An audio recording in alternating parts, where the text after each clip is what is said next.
तैयार है और पिछले कई वर्षों से तैयार रहा है।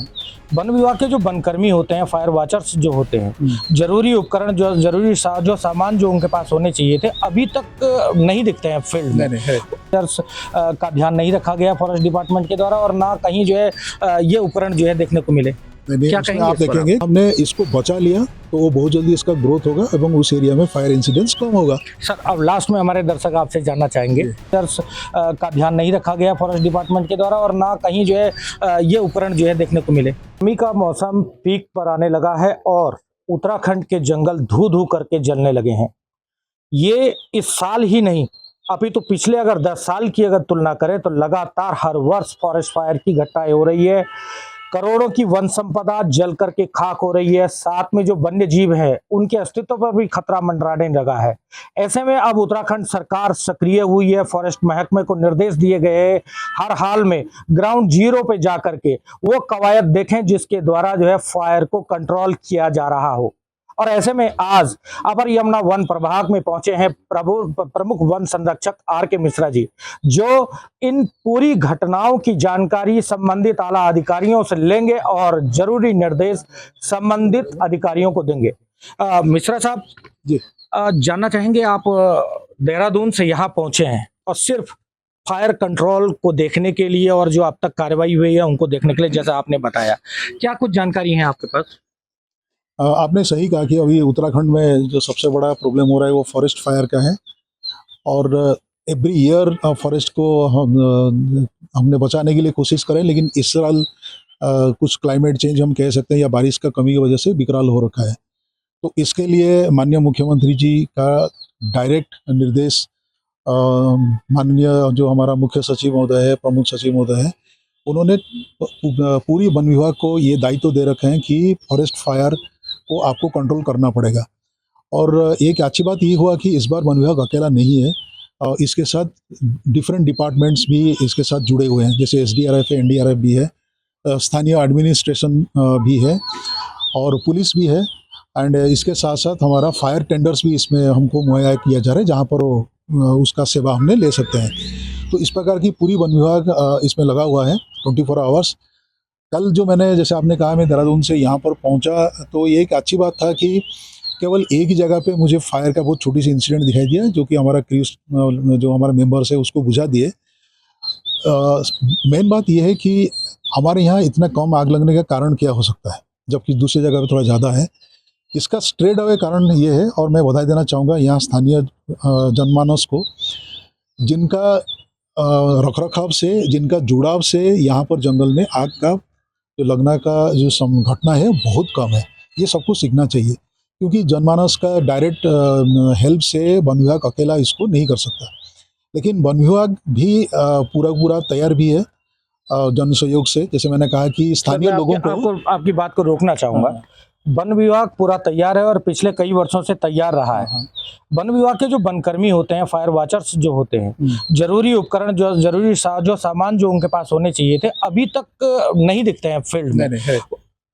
उसमें मैंने अभी देख के आया हूँ, जो हमारा क्रूज स्टेशन है ना, वहाँ पर विभिन्न प्रकार के उपकरण हैं और इस बार हमने पहली बार एक हाई पावर्ड ब्लोअर हमने यूज़ कर रहे हैं। इसलिए मैं आपको जस्ट पहले वही कह रहा था, जो हमारा क्रू मेंबर्स होते हैं ना, इस डिवीजन में 72 जो स्थानीय जो यूथ है, हमने इनको इस काम में रखा है और उनको ट्रेंड किया गया है कि उपकरण को यूज़ करना। जब से बड़ा होता है हमारा ब्लोअर्स, उस ब्लोअर्स में क्या होता है ना, जो हमारा ज्वलनशील होता है, जैसे हमारे यहाँ का पेरुल होता है या सूखे पत्ते होते हैं, उसको इमीडिएटली वहाँ रिमूव किया जाता है ताकि फायर आगे ना बढ़े, क्योंकि फायर के बीच में तो कोई जाके उसको बुझाना संभव नहीं है।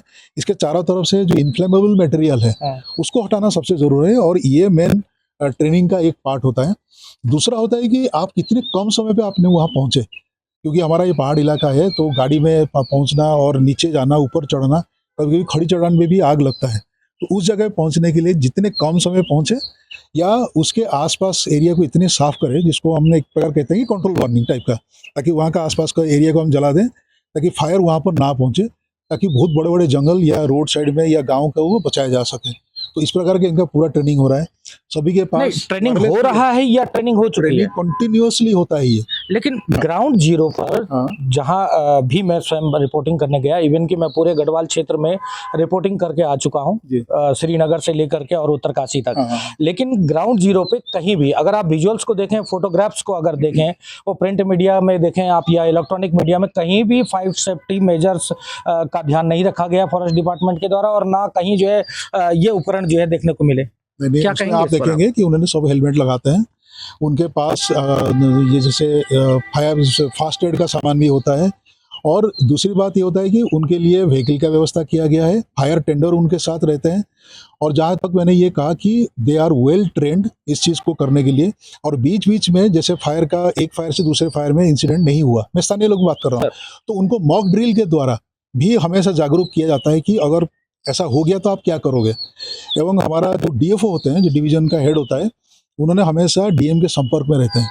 अगर कुछ ज़्यादा ज़रूरत पड़ जाए कि तो ज़्यादा लोगों का ज़रूरत पड़ जाए या फायर टेंडर का ज़रूरत पड़ जाए, तो इमीडिएटली उसका भी व्यवस्था किया गया है। क्योंकि हमको एक समेकित रूप से फॉरेस्ट फायर को कंटेन करना पड़ेगा, तो इस प्रकार का पूरे उसमें हमारा डेडिकेशन के साथ हमारा फॉरेस्ट डिपार्टमेंट का लोगों के साथ साथ दूसरे डिपार्टमेंट का भी लोग इसमें साथ लगे हुए हैं, क्योंकि ये एक ऐसा चीज़ है जिसको हमने नहीं कह सकते, हमने टोटल एक्सपर्ट हो गए हैं। अच्छा हमेशा इसके लिए सर मैं आपकी बात को रोकना चाहूंगा क्योंकि समय कम रहता है। मैं ये जानना चाहूंगा कि अचानक से 2010 के बाद ये घटनाएं बढ़ी हैं, क्या कारण मानते हैं? चूंकि आप आला अधिकारी हैं, उच्च अधिकारी हैं, आप बार बार मंत्रणा करते होंगे अपने सबॉर्डिनेट के साथ, क्या कारण मान रहे हैं आप? देखिए, मेन कारण ये होता है कि वर्षा का कमी।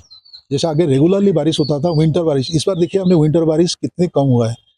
इवन समर में जैसे हमने पहुंच जाते हैं जनवरी फरवरी मैंने मार्च के आसपास, उस टाइम में भी बारिश नहीं है, क्योंकि नेचर का भी एक ज़रूरत है बारिश का, क्योंकि उसके हिसाब से पेड़ पौधे की बात हम कर रहे हैं। बारिश की कमी ही इसका मेन कारण है। और दूसरा है, बारिश की कमी जैसे हो जाता है ना, तो हमारा जो यहाँ का मेन प्रजाति, जो डोमिनेंट प्रजाति है चीड़, उसका पेरुल नीचे बहुत गिरता है, वो बहुत ज़्यादा ज्वलनशील हो जाता है, वो पत्ते नीचे भी बहुत ज़्यादा सूखता है ड्राइनेस की वजह से, और इसकी वजह से आग का जो प्रकोप है ना, वो काफ़ी ज़्यादा बढ़ जाता है। अच्छा सर, ये चीड़ की आपने बात कही, और पर्यावरणविद सुंदरलाल बहुगुणा जो स्वर्गीय हो चुके हैं, जी जी। उनके द्वारा भी बार बार सरकारों को चेताया गया कि चौड़े पत्ते वाले जो ट्रीज हैं, हाँ। उनका प्लांटेशन करना चाहिए। कैंपा योजना आपकी चल रही है, तमाम आपकी योजनाएं चल रही है।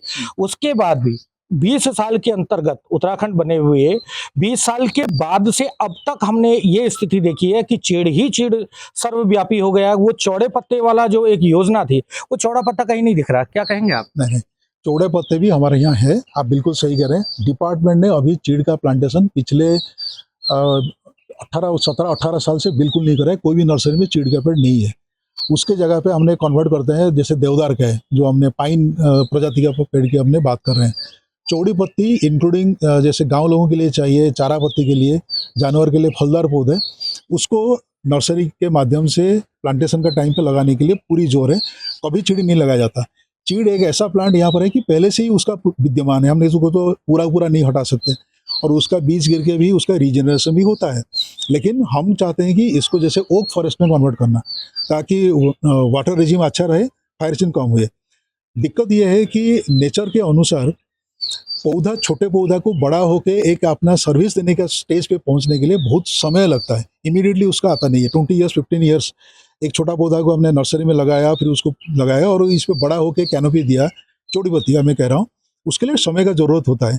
लेकिन इसीलिए तो हम चाहते हैं कि जो पौधा हमारा जंगल में है, चाहे वो लगाने वाला या नेचुरल रिजनरेशन है, इसको बचाने के लिए हमें स्थानीय लोगों का बहुत ज़्यादा सहयोग चाहिए। सीट्रस देवदारा, जिस देवदार की आप बात कर रहे थे, उच्च हिमालयी क्षेत्र में होता है। अगर आप उसका यहाँ अगर आप प्लांटेशन करना चाहोगे तो वो संभव नहीं हो पाएगा।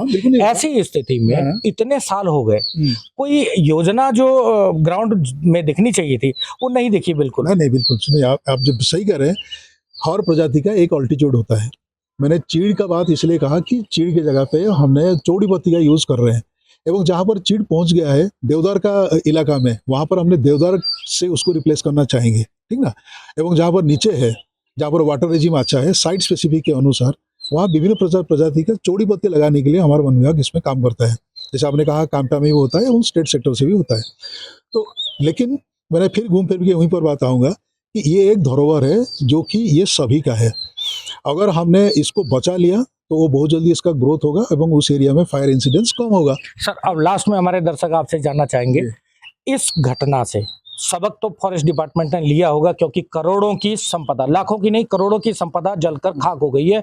ऑल अब पूरा उत्तराखंड सिनेरियो की अगर हम बात करें, ऐसे में अब क्या रणनीति बनाने वाले हैं? आपकी ये जो घटनाएं हैं रोकी तो नहीं जा सकती, लेकिन कम जरूर हो सकती है। क्या ऐसी रणनीति आप बना रहे बिल्कुल, पहली रणनीति ये हुआ कि जैसे हमारा ऑफिशियली होता है कि 15 फरवरी से 15 जून तक fire season, intensive fire season माना जाता है, लेकिन अभी वन विभाग ने पिछले 3-4 साल से ये कहा कि नहीं, हमने पूरा 12 मंथ्स को मानेंगे कि ये फायर के लिए हमको काम करना है। एक डायरेक्ट काम होता है, एक उसके सब्सिडियरी काम होता है। जैसे फॉर एग्जांपल फॉरेस्ट फायर का होने से पहले जितने सारे ज्वलनशील एरिया माने जो मटेरियल होता है वो आसपास के एरिया में ना जाए, तो उसके लिए हमारा जैसे होता है कंट्रोल बर्निंग करने के लिए, जैसे रोड साइड में सबसे ज़रूरत है कि इतना व्हीकल मूवमेंट करता है तो हो सकता है वहाँ पर आग लगे तो लोगों को दिक्कत हो, वो उसका। देन इवन अब भी इस पे ये करेंगे कि जब मानसून सीजन में पूरा बारिश होता है तब भी हमारा फायर का भी एक हमने उसको देखते हुए करते हैं कि चाल खाल भी हुआ और अपना रिचार्जिंग पिट हुआ। दैट मीन्स मॉइस्चर कंजर्वेशन और वाटर कंजर्वेशन के लिए अभी वन विभाग बहुत बड़ा काम कर रहा है। एवं हमारा जितने सारे सूख रहे जल स्रोत उसको पुनर्जीवित करना, जो जल स्रोत ऑलरेडी है उसको कैसे और परिवर्धित करना, ताकि ब्रिक्स के बारे में भी आप बता रहे थे। हाँ, तो उसको करना है। देन डायरेक्ट जो बात हम कर रहे हैं, जैसे हम थोड़ी सी पहले बात कर रहे थे कि जो इतने संख्या माने टन मात्रा में जो पड़ता है पिरुल, उसको हमने कैसे यूज कर सकते हैं लोगों को भलाई के लिए। तो अभी वन विभाग इसके ऊपर काफ़ी काम कर रहा है, क्योंकि ये भी एक लर्निंग एक्सपीरियंस है। हमने इसमें पहले कोल का ब्रिकेट बनाने के लिए कोशिश कर रहे थे और कभी कभी जगह पे भी गांव लोगों ने उसकी तरह बनाए थे, लेकिन उसको और बड़े पैमाने पे बनाए ताकि बाय बैक गारंटी भी लोगों को मिले, ताकि लोग उत्साहित हुए उसको बनाने के लिए। दूसरा होता है कि इसमें कॉम्पैक्ट करके ब्रिक भी बनाया जा सकता है जिसको फ्यूल में यूज़ किया जाए, ताकि जंगल में लोगों को जाना ना पड़े छोटा मोटा टेनिया इत्यादि लाने के लिए, क्योंकि लोग तो जाते हैं। और वो जाने से क्या होता है ना, हमारा ये और एक प्रॉब्लम होता है मैन एनिमल कॉन्फ्लिक्ट, जंगल के अंदर अनावश्यक इतने बार जाने में, वो भी लोगों का कम हो जाएगा। तो इसके लिए एक ब्रिक का भी व्यवस्था किया जाए, कॉम्पैक्ट ब्रिक का, जो फ्यूल के रूप में काम करे।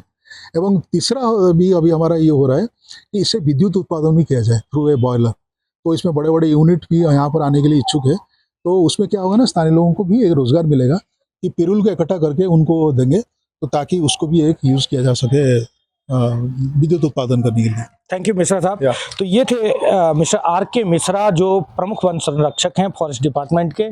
आपके द्वारा सुझाया गया कि आने वाला जो वर्ष होगा, ग्रीष्मकाल जो होगा, फॉरेस्ट जो फायर वाला जो समय जो रहता है, उसमें घटनाओं की कमी के लिए फॉरेस्ट डिपार्टमेंट कोई रणनीति तैयार कर रहा है, जिसमें ब्रिक्स बनाए जाएंगे या जो पावर जनरेट करने के लिए जो तमाम प्रकार की जो प्रोजेक्ट्स हैं उन पर काम किया जाएगा। साथ में जो मानव की जो चहलकदमी फॉरेस्ट की ओर होती है और जो फॉरेस्ट फायर का कारण बनती है, उनको रोकने के लिए भी फौरी तौर पर प्लान तैयार किया जाएगा। हालांकि देखना ये जरूर होगा कि ये जो योजनाएं हैं ये धरातल पर उतरती है या नहीं।